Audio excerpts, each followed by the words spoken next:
এর আগে স্টেশনে বসে কাউকে মেকআপ করতে দেখেছো? দেখোনি না, দেখবে কি করে? আমার মতো এরকম খ্যাপা ইউটিউবার থাকলে তবেই তো দেখতে পাবে না। তো দেখো দেখো পাবলিক প্লেসে কি করছি আমরা দু বোনে মিলে। তো দেখতে পাচ্ছ এখানে কাকুটা হাঁ করে দেখছে কি করছে রে ভাই, খেপে টেপে গেল নাকি মেয়েগুলো। তো এখানের মধ্যেও ট্যাপ ট্যাপ ট্যাপ ট্যাপ করে টোনার মাখছে, দেখো কেমনভাবে টোনার ইউজ করছে, আর আমরা হাসি মজা করছি। তো পাশে আন্টিগুলো দেখছে এসব কি হচ্ছে এখানে, ভাই কি হচ্ছে, আর ওর হাসি পাচ্ছে কি করছিস তুই। আমি এখানে বলছিলাম যে দেখো কেমন লিপস্টিক ইউজ করছে, এখানে পাশে আন্টিটা কেমন দেখছে, এরা কি সব করছে শুরু করলো। তো ট্রেন চলেছে, ট্রেনের লোকেরাও কিন্তু দেখছে ট্রেনের ভেতর থেকে যে কি হচ্ছে এসব। ফার্স্ট টাইম আমরা দেখো স্টেশনে বসে মেকআপ চ্যালেঞ্জ করছি, একটা ফুলফিল করছে লিপস্টিক দিয়ে। দেখো আরও অনেক কিছু করেছিল, সেগুলো আর দেখালাম না। পাবলিক রিয়াকশান ছিল কিন্তু মারাত্মক, সেভাবে ক্যামেরায় ক্যাচ করতে পারিনি যেহেতু ফার্স্ট টাইম। তো আমার একটু লজ্জাই লাগছিল।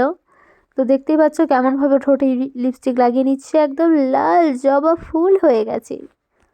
ট্রেনের ভেতর থেকে সবাই কেমনভাবে ড্যাব ড্যাব করে দেখছে ওকে, কি হচ্ছে এটা। তারপরে স্টেশনে কিন্তু চুলও আঁচড়িয়েছে ও, অলরেডি কাজল পরা হয়ে গেছে ফোন দেখে দেখে। তো তারপর চুল আঁচড়িয়েছে স্টেশনের মধ্যেই। তো এভাবে হচ্ছিল না, তো ভালোভাবে একটু দাঁড়িয়ে ঢং করে তারপর চুলটা একটু আঁচড়াচ্ছিল। তারপরে আমরা ট্রেনের মধ্যে উঠে গেলাম। তো ট্রেনের মধ্যে উঠে পড়ে ও একটু বক বক করছিল, আমি ওর পাশে বসেছিলাম, ক্যামেরা ধরে একটু জ্বালাতন করছিলাম। আমলকিটা আমি একা খেতে পারছিলাম না, ওকে বিরক্ত করে বললাম যে আমায় খাইয়ে দে খাইয়ে দে, খাইয়ে দিতেই হবে বাহানা। তো এভাবেই আমরা শ্রীরামপুর চলে গেলাম ড্যাং ড্যাং করতে করতে। ফেসবুক পেজটাকে ফলো